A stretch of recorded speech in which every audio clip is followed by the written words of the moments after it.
তুমি যদি তোমার ফেসবুক অ্যাকাউন্টটা অন্যের দুশ্চর্চার কেন্দ্র বানায় দাও, তুমি যদি তোমার হোয়াটসঅ্যাপটা অন্যের দুশ্চর্চার কেন্দ্র বানায় দাও, তুমি যদি তোমার ইমোটা অন্যের দুশ্চর্চার কেন্দ্র বানায় দাও, আল্লাহ রাসূল বলেন তোমার দুশ্চর্চা করবেন আল্লাহ, তোমার পিছনে লেগে যাবেন আল্লাহ, তোমার পিছনে লাগবেন আল্লাহ, তোমার পিছনে লাগবেন আল্লাহ।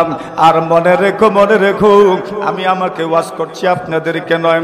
আল্লাহ রাসূল সাল্লাল্লাহু আলাইহি ওয়াসাল্লাম বলেন আমি কিন্তু আমাকে ওয়াজ করছি, আপনাদেরকে করছি না। যদি আপনাদেরও মনে হয় এই ওয়াজ থেকে শিক্ষণীয় আছে তো নিয়েন, না কইলে নেওয়ার দরকার নাই। আমি আমাকে ওয়াজ করছি। রাসূলুল্লাহ সাল্লাল্লাহু আলাইহি ওয়াসাল্লাম বলেন দুনিয়ার কোন মানুষ যদি অন্যের দুশ্চর্চায় লেগে যায়, অন্যের পিছনে লেগে যায়, অন্যকে বেইজ্জত করার জন্য যদি উঠে পড়ে লেগে যায়, আল্লাহ তাআলা তাকে তার ঘরে বেইজ্জত করে দেন। আল্লাহ তাআলা তাকে তার বলেন ঘরেই বেইজ্জত করে দেন। এর অর্থ হইল আল্লাহ তাআলা তাকে তার ক্ষমতার ভিতরেই বেইজ্জত করে দেন। তার ক্ষমতা আছে কিন্তু আল্লাহ তাকে সেখানেই বেইজ্জত করে দিবেন। তার পাওয়ার আছে, আল্লাহ তাকে সেখানেই বেইজ্জত করে দিবেন। এমন ঘটনা মনে হয় আপনারা জানেন না আছে? কত ঘটনা এমন আছে, কত মানুষ নিজের ঘরে বেইজ্জত হয়ে গেছে। কেন? বলে অন্যকে বেইজ্জত করার চেষ্টা করেছিল। এজন্য দুনিয়াতে যদি ইজ্জত চান, সম্মান চান, অন্যকে বেইজ্জত করার চিন্তা মাথা থেকে ঝেড়ে ফেলুন। কেন? অন্যকে যদি বেইজ্জত করার চিন্তা মাথায় ঢুকান, তাহলে অন্য তো বেইজ্জত হবেই না, বরং উল্টা আমি নিজে বেইজ্জত হয়ে যাওয়ার সম্ভাবনা আছে। আমার কথাটা বুঝাইতাম পারছি না আমি আপনাদেরকে? এই একটা ছোট্ট ঘটনা আমি আপনাদেরকে শুনাইলাম যে আল্লাহর বান্দা বলছেন আমি যখন এদেরকে এই নসিহতটা করেছি আর বকা দিয়েছি, আমি আমার মন থেকে যখন নিজেকে একটু একটু একটু একটু একটু বড় মনে করে ফেলেছি। এমন তো বড় মনে করনেওয়ালা আমরা অনেকেই আছি, আমিও আমাকে অনেক ক্ষেত্রে বড় মনে করি, পরীক্ষারও সম্মুখীন হই। কথা বুঝছেন নি আপনারা? আমিও মাঝে মাঝে আমার বড় মনে করি, তো অনেক সময় পরীক্ষার সম্মুখীন হয়ে যায়। আপনি আপনাকে বড় মনে করবেন, পরীক্ষার সম্মুখীন হইবেন, আপনি ভাববেন মনে হয় এটা মনে হয় নসিবে আসিল। নসিবে না, খামাইছইন তুমি, নিজে খামাইছো। এটা নসিবে তো আসিলই, নিজে খামাইছেন। তকদিরে এইভাবে লেখা ছিল, এইভাবে করবা তো এইভাবে হইব। এটা তকদিরে এইভাবে লেখা ছিল, নসিবে এমনি লেখা না, সুজা সুজা লেখা না। নসিবে এটা লেখা ছিল, শর্ত ছিল, এটা করবেন তো এটা হইব, এটা করবেন তো এটা হইব, এইভাবে করবেন তো এইভাবে হবে। এটা নসিবে এইভাবে লেখা ছিল, এইভাবে সরাসরি লেখা ছিল। এটা হলো এক ঘটনা। 2 নম্বর ঘটনা কইতাম, হ্যাঁ 2 নম্বর ঘটনা, এটা বড় মজার ঘটনা। এটা আমাদের সাথেও ঘটে, আমি অবশ্যই এটা মিস করি।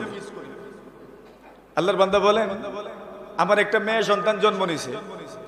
এখন দেখবেন যদি সন্তান জন্ম নেয়, তখন ঘরের মানুষ, পাড়া প্রতিবেশী, বন্ধু বান্ধব এরা কি খাইতে চায়? মতন আপনারা মিষ্টি খাইতে চায়নি? ছেলে জন্ম নিলেও মিষ্টি খাইতে চায়, মেয়ে জন্ম নিলেও মিষ্টি খাইতে চায়। এখন এদেরকে যদি মিষ্টি খাওয়ান, এরা খুশ। খাওয়াইবেন না তো একবারে মেয়ের বিয়া দেওয়া পর্যন্ত খুঁটা দিব নি না? না খুঁটা দিব। যতদিন মেয়ের কথা বলবেন কইব তোমার মেয়ের বা মিষ্টি খাওয়াইলে না। কথা কইন ঠিক না বে ঠিক?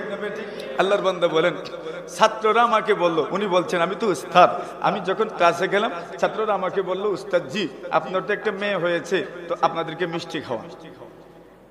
সুবহানাল্লাহ, এটা তো আমরাও কইছি। এখন আমরা ছাত্ররা কয়, আমাদের বন্ধুরাও মিষ্টি খাওয়ান। যদি ফেসবুকে দেন তো দেখবেন এক কমেন্টে শুধু মিষ্টি দেন, মিষ্টি দেন, মিষ্টি দেন, মিষ্টি দেন, ঠিক না? এখন সবাই রে খাওয়াইবেন কেমনে? বলে নিয়ত করিলেন, বলে ইনশাল্লাহ কমেন্ট একটা দেন, বলে সবাই রে মিষ্টি খাওয়ার পুরা নিয়ত আছে আমার। সব মিলবো নি না? না কেন নিয়ত করবেন ওইটা পরে বুঝবেন। আল্লাহর বান্দা বলেন আমি তখন ছাত্রদেরকে বললাম মেয়ে হইলে যে মিষ্টি খাওয়াইতে হয় ওইটা আগে তোমরা প্রমাণ করো, হাদিস দ্বারা প্রমাণ করো, আসার দ্বারা প্রমাণ করো, অর্থাৎ বুজুর্গানের দ্বীনের আকওয়াল এবং আমল দ্বারা তোমরা প্রমাণ করো যে মেয়ে জন্ম নিলে মিষ্টি খাইতে হয়, মিষ্টি খাওয়াইতে হয়, এটা প্রমাণ করো।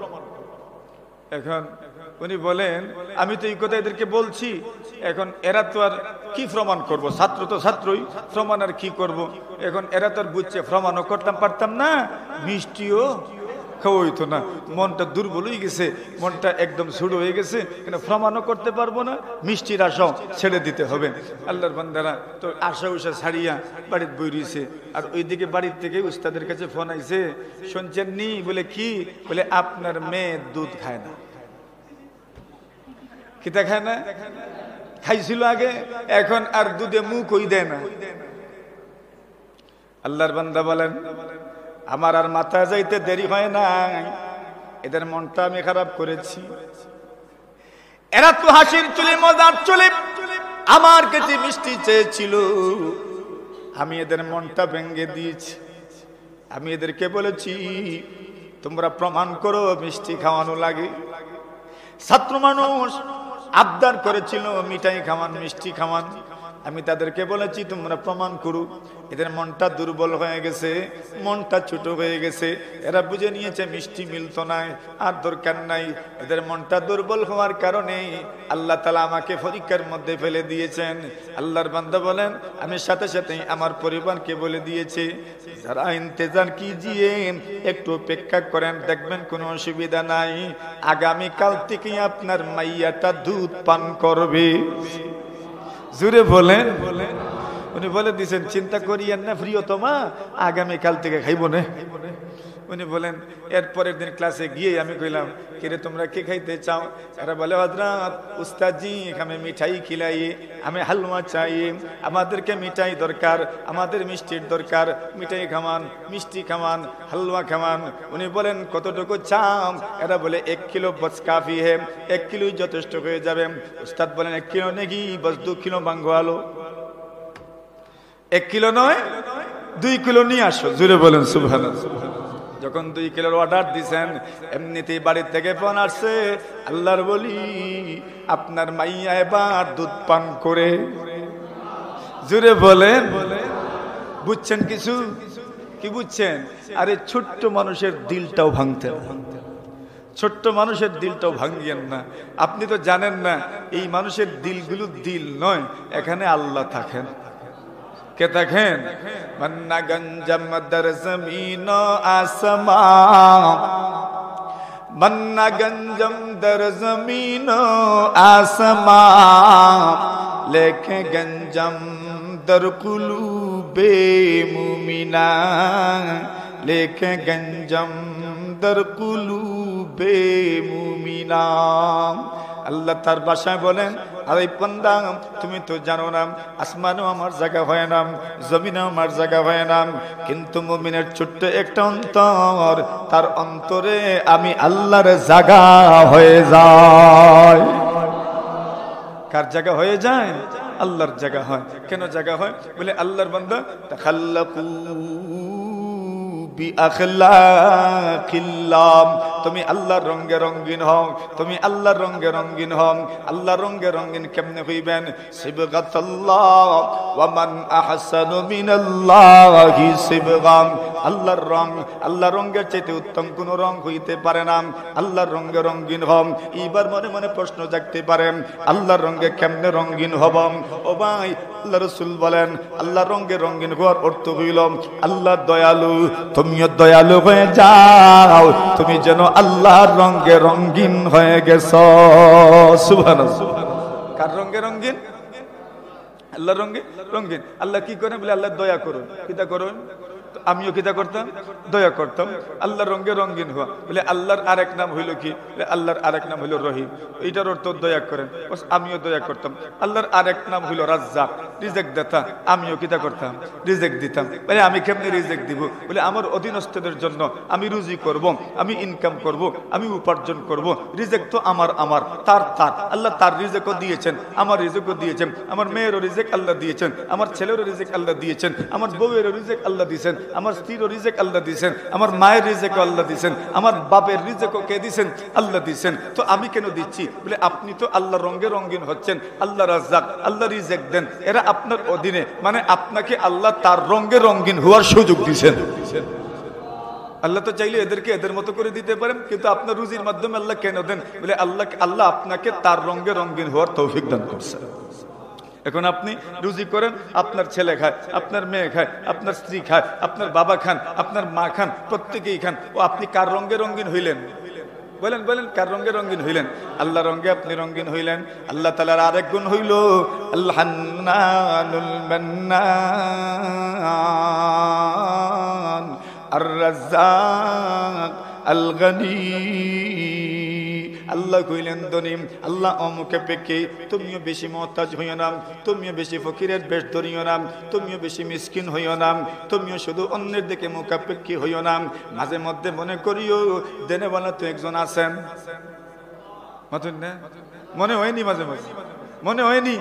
মনে হয়নি?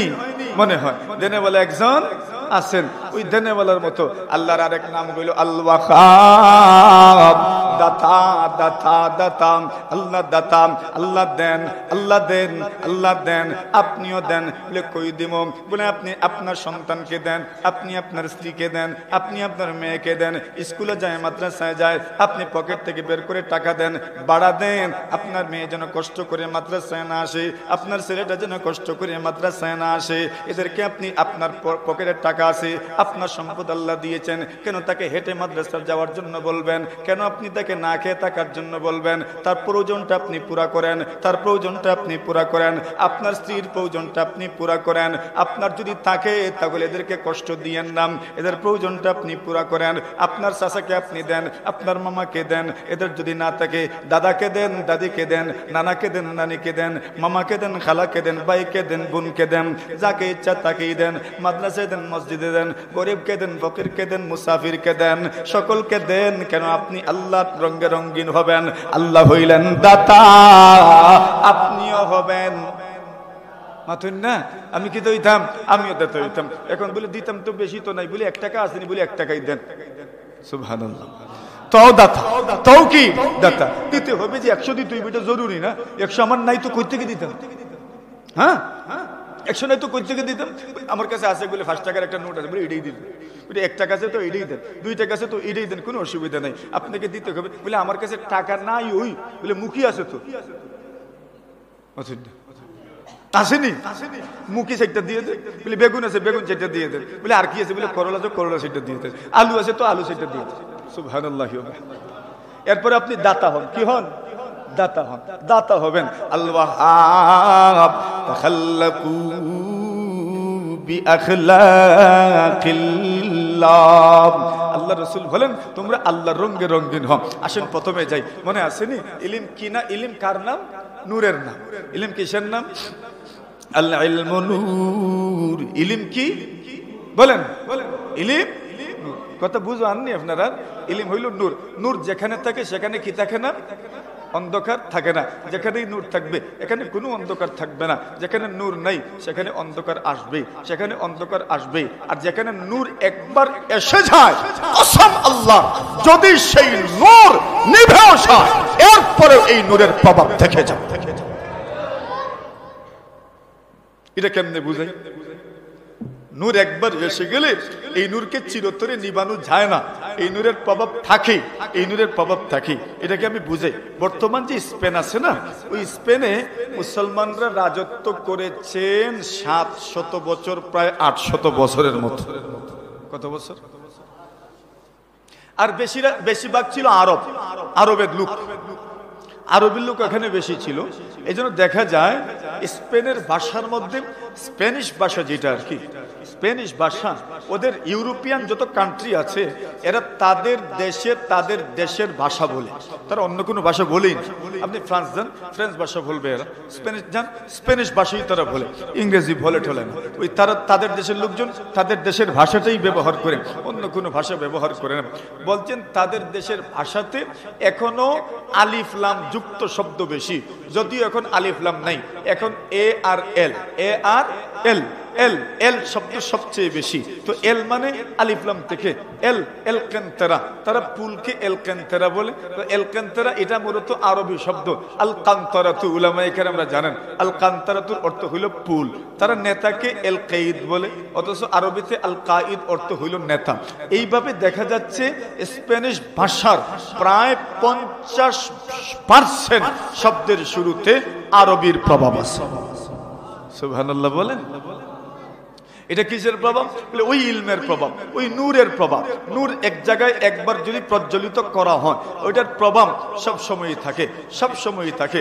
নূরের প্রভাব কোনোদিন নিভানো যায় না, কোনোদিন এটাকে মেটানোও যায় না, এই প্রভাব থাকবেই থাকবে। সুবহানাল্লাহি ওয়া বিহামদিহি সুবহানাল্লাহিল আযীম। কবি ইকবাল একবার ওইখানে গেছিলেন, ওই কথা তো আমি আরো কয়েকবার বলেছি, আপনাদের মনে থাকার কথা। কবি ইকবাল বলেন, সেখানে আমি গেলাম, আল্লাহর বান্দা সেখানে গেছেন। ওই জায়গার অবস্থা কেমন ছিল জানেন? ওই জায়গার অবস্থা এমন ছিল, বর্তমান যে স্পেন, যে আধুনিক স্পেন, ওই স্পেনের কথা আমি বলছি, আধুনিক স্পেনের কথা বলছি, যে স্পেনে যাওয়ার জন্য আমাদের দেশের নাগরিকরা পাগল, ইউরোপে কোনো মতে পা রাখতে চান, ওই স্পেনের কথাই আমি বলছি। ওই স্পেনে এখন যা আছে তখনও অনেকটা ছিল। মালাকা, এটা ছিল মালকা, এখন এটাকে আপনার ইংরেজিতে মালাগা বলে, ওটা ছিল মালকা। মালকা এখনো স্পেনে ওই নামই আছে। এইভাবে গ্রানাডা, গ্রানাডা এটা আরবি গারনাফা, এটা এখনো আছে, এখন ওইটা ওই সময় ছিল। আল হামরা, এখনো ওই আল হামরাই আছে। তো এটা মুসলমানদের ঐতিহ্য, এটাকে মেটানোর কোনো সুযোগ নাই। সুবহানাল্লাহ জোরে বলেন। কেন? একবার যেখানে ইলমের নূর প্রজ্বলিত হয়, ওইটাকে নিবানো যায় না, এটার প্রভাব চিরদিন থাকে। আল্লাহু আকবার। কেন? এটা কোরআন, এটা ইলম, ইলমের নূর কখনো পুরোপুরি নিবানো যায় না। এখন কবি ইকবাল এখানে গেছেন, এখানে জামে মসজিদ ছিল। সুবহানাল্লাহ, এত বড় জামে মসজিদ ওই যুগে দুনিয়ার আর কোথাও ছিল না, মক্কা মদিনায়ও না। সুবহানাল্লাহ বলে, মক্কা মদিনায়ও না, এত বড় জামে মসজিদ ছিল কর্ডোবার মধ্যে। কর্ডোবা বলে, কর্ডোবা এটা কুরতুবা, ওই যে তাফসীরে কুরতুবী আল্লামা আনদালুসি আল মালিকি রাহিমাহুল্লাহু তাআলা বিশ্ববিখ্যাত তাফসীরের কিতাব আল জামিউ লি আহকামিল কুরআন, তাফসীর আল কুরতুবী রাহিমাহুল্লাহু তাআলা উনি যে তাফসীরের কিতাব লিখেছেন, ওনার বাড়িও স্পেন অর্থাৎ কর্ডোবার মধ্যে। এই কর্ডোবার জামে মসজিদ এত বিশাল ছিল, ওই জামে মসজিদ এখন আর নাই। মুসলমানদের অনেক হারানো ঐতিহ্য, এগুলো বেঈমানদের দখলে, আমাদের গাফলতির কারণে, শৈথিল্যতার কারণে, উদাসীনতার কারণে আমাদের ঐতিহ্যগুলো অমুসলিমরা দখল করেছে। এটা আমাদের সফলতা না ব্যর্থতা? বলেন বলেন, সফলতা না ব্যর্থতা? ব্যর্থতা। এইভাবে বাইতুল মাকদিস এখন আমাদের হাতছাড়া, বাইতুল মাকদিস আমাদের হাত ছাড়া, স্পেন আমাদের হাত ছাড়া, বড় বড় মসজিদ আমাদের হাত ছাড়া। এভাবে হচ্ছে কেন হচ্ছে? এটা আমাদের ব্যর্থতার কারণে, মুসলিম উম্মাহের বিভক্তির কারণে এমন হচ্ছে। আল্লাহর বান্দা ইকবাল বলেন, আমি স্পেন গেলাম, স্পেন দেখতে চাইলাম। আমি স্পেনে যখন গেলাম তখন মন চাইল স্পেনের জামে মসজিদ, কর্ডোবার জামে মসজিদটা আমি দেখি। এখনো মানুষ যখনই যেখানে যায়, মুসলিমরা, আমরা যখন প্রথম ইন্ডিয়া ঢুকলাম, আমাদের দাওরা শেষ করে, বাংলাদেশে দাওরা শেষ করে, রমজান মাসে শেষে পবিত্র ঈদ উল ফিতরের দিন আমি ইন্ডিয়াতে ঢুকছিলাম। ওই সময় মনে মনে আসলো একটু ইন্ডিয়াটা ঘুরে দেখি, কমপক্ষে দিল্লিটা। সেখানে ঘুরলাম, সুবহানাল্লাহি ওয়া বিহামদিহি, যেদিকেই তাকাই সেদিকেই মুসলমানদের ঐতিহ্য। সুবহানাল্লাহ জোরে বলেন। এই জন্য আল্লাহর বান্দা বলেছিলেন বড় সুন্দর, তিলকা আতারুন তাদুল্লু আলাইনা ফানজুরু বাদানা ইলাল আসারি। আল্লাহর বান্দা বলেন, এগুলো আমাদের রেখে যাওয়া স্মৃতি, আমাদের রেখে যাওয়া ঐতিহ্য। আমরা একদিন দুনিয়াতে থাকবো না, আমরা যখন থাকবো না তখন তোমরা এগুলো দেখিও। কোরাইয়ার মানুষ বলতে পারবেন, আমরা একদিন দুনিয়াতে থাকবো না, এখন যা আছে এগুলো আমাদের মুরব্বীদের রেখে যাওয়া আমানত, আমাদের মুরব্বীদের রেখে যাওয়া ঐতিহ্য। মাদ্রাসা আমাদের মুরব্বীদের রেখে যাওয়া ঐতিহ্য, মসজিদ আমাদের মুরব্বীদের রেখে যাওয়া ঐতিহ্য। তিলকা আসারুন তাদুল্লু আলাইনা ফানজুরু বাদানা ইলাল আসারি। আমি আমাকে বলছি, আপনাকে নয়, আমি আমাকে বলছি, আমি আমার পূর্বসূরীদেরকে গালি দিব কেন? আমি আমার পূর্বসূরীদেরকে কেন গালি দিব? কেন বলবো আমার পূর্বসূরীরা কিচ্ছু করতে পারে নাই? আরে আমার পূর্বসূরীরা যা করে গেছেন আমি তো তাও করতে পারে নাই। এই মাদ্রাসা তো আপনি বানান নাই, ওই মাদ্রাসা তো আমি বানাই নাই। আপনি যুবক, আপনি 15 বছরের যুবক, আপনি 20 বছরের যুবক, আপনি 30 বছরের যুবক, আপনি 35 বছরের যুবক, আপনি 40 বছরের যুবক, আপনি 45-50 বছরের একজন যুবক, আপনি 55-60 বছর একজন মোটামুটি বুড়া মানুষ, আপনি 65 বছর একজন মোটামুটি বুড়া মানুষ। আপনিও তো মাদ্রাসার শুরু দেখেন নাই। আপনি কি দিয়ে বড়াই করবেন বলেন? আপনি কি দিয়ে আপনার পূর্বসূরীকে গালি দিবেন? আপনি কি দিয়ে আপনার পূর্বসূরীকে মূল্যায়ন করবেন? আপনি চিন্তা করেন, আপনি যাওয়ার পরে আপনাকে মূল্যায়ন করবে মানুষ কি দিয়ে, ঠিক কিনা? এটা তো এখানে রেখে গেছেন, আমানত রেখে গেছেন, মাদ্রাসা রেখে গেছেন, মসজিদ রেখে গেছেন, আপনি করছেন কি? হ্যাঁ, তিলকা আসারুন তাদুল্লু আলাইনা ফানজুরু বাদানা ইলাল আসারি। আমরা বলি আমরা আধুনিক বিশ্বের মানুষ, তো কি হইল? আধুনিক বিশ্ব তো তা করতে পারো নাই, পুরাতন যুগের মানুষ যা করেছে, ঠিক কিনা? তিলকা আসারুন তাদুল্লু আলাইনা ফানজুরু বাদানা ইলাল আসারি। আল্লাহর বান্দা বলেন, এগুলো আমাদের রেখে যাওয়া স্মৃতি, এগুলো আমাদের রেখে যাওয়া ঐতিহ্য। আমরা একদিন দুনিয়াতে থাকবো না। আপনি আজকে বলতে পারবেন আমরা একদিন দুনিয়াতে থাকবো না, আমরা একদিন দুনিয়াতে থাকবো না। ওই মাদ্রাসা আমাদের সাক্ষী দিবে, ওই মাদ্রাসা আমাদের কথা সাক্ষী দিবে, ওই মসজিদ আমাদের কথা সাক্ষী দিবে। ওই মাদ্রাসা বলবে, তুমি যদি তোমার বাবাকে চিনতে চাও, তুমি যদি তোমার চাচাকে চিনতে চাও, তুমি যদি তোমার দাদাকে চিনতে চাও, মাদ্রাসার দিকে তাকাও। তোমার বাবা, চাচা, দাদা তোমাদের জন্য মাদ্রাসা নামক আমানত রেখে গেছেন, ঠিক কিনা? তিলকা আসারুন তাদুল্লু আলাইনা ফানজুরু বাদানা ইলাল আসারি। কবি ইকবাল বলেন, আমি আমার মনকে প্রবোধ দেওয়ার জন্য, আমার মনকে সান্ত্বনা দেওয়ার জন্য আমি স্পেন ভূখণ্ডে গেলাম, কর্দোবার জামে মসজিদ দেখতে চাইলাম।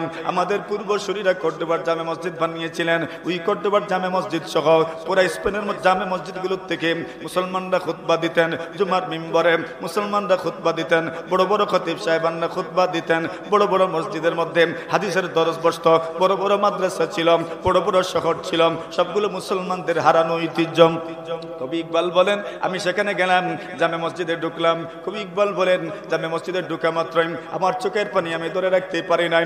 যেই জামে মসজিদের মধ্যে, এত বিশাল জামে মসজিদ, 33,150 স্কয়ার গজ বড়। কত কত? আপনাদের সাত কত হইব? হয়তো 1800 ফুট হইব, আর না 2000 ফুট হইব। কিন্তু ওই মসজিদ ছিল 33,150 স্কয়ার গজ বড়। সুরে বলে কত হাজার? ওই সময় সুবহানাল্লাহ বিহামদি। কবি ইকবাল বলেন, এইবার আমি মসজিদে গেলাম, কিন্তু আমার চোখটা তো চরক গাছ হয়ে গেছে। মসজিদের এই দশা কেন? ওই মসজিদের মধ্যে তো মুসলমানরা নামাজ আদায় করেছে, বিশাল জামে মসজিদ ছিল। এখানে হাদিসের দরস বসতাম, এখানে কোরআনে কারীমের তাফসীরের দরস বসতাম। আপনারা যেভাবে বসে কোরআনে মাজিদের তাফসীর শুনছেন, আপনারা যেভাবে কোরআনে মাজিদের আলোচনা শুনেন, যেভাবে হাদিসের দরস আপনারা শুনেন, যেভাবে আপনারা ওয়াজ শুনেন, ওই সমস্ত মসজিদগুলোও খতিব সাহেবদের মাধ্যমে ওয়াজ করা হইতাম, হাদিসের দরস দেওয়া হইতাম, বুখারী শরীফের দরস দেওয়া হইতাম, তিরমিজি শরীফের দরস দেওয়া হইতাম, আবু দাউদ শরীফের দরস দেওয়া হইতাম, বুখারী শরীফ সহ সমস্ত হাদিসের কিতাবের দরস দেওয়া হইতাম। কিন্তু দেখা যায় এখন তো আর সেগুলো নাই। কবি ইকবাল বলেন, ওইটা দেখার পরে আমার বড় কষ্ট লাগলো। আল্লাহর বান্দা বলেন, আমি সঙ্গে সঙ্গেই এই মসজিদ স্পেনের, ওই স্পেন সহ কর্দোবা সহ পুরাটা স্পেন নিয়ে আমি কবিতা আবৃত্তি করলাম। আল্লাহর বান্দা বলেন, আমি কবিতার মাধ্যমে আমার অন্তরটাকে প্রবোধ দিতে চাইলাম। সুবহানাল্লাহ। কবি ইকবাল বলেন, হাসে পানিয়া তু খুনে মুসলমা কা আমি গে, मानिंद हरम पाक है तू मेरी नजर में, मानिंद हरम पाक है तू मेरी नजर में, पूशीदा तेरी खाक में सिजदों के निशागे, खामोश अज़ाने है तेरी बात सहर में, खामोश अज़ाने है तेरी बात सहर में, फिर तेरे हसीनों का जरूरत है हिन्ना की, बाकी है अभी रंग मेरे खून जिगर में, बाकी है अभी रंग मेरे खून जिगर में, रोशन सितारों की तरह उनकी सीना ने, रोशन सितारों की तरह उनकी सीना ने, खीमत कभी जिनके तेरे कूह कमर में, खीमत कभी जिनके तेरे कूह कमर में, गरना कभी देखा मेरी आंखों ने वो लेकिन, तस्कीन मुसाफिर न सफर में न हदर में, تسکین مسافر نہ سفر میں نہ حضر میں، کوکر خسخا شاک سے دب جائے مسلمان، کوکر خسخا شاک سے دب جائے مسلمان، مانا و تب تابنگی اس کے شرر میں، مانا و تب تابنگی اس کے شرر میں۔ اللہ اکبر۔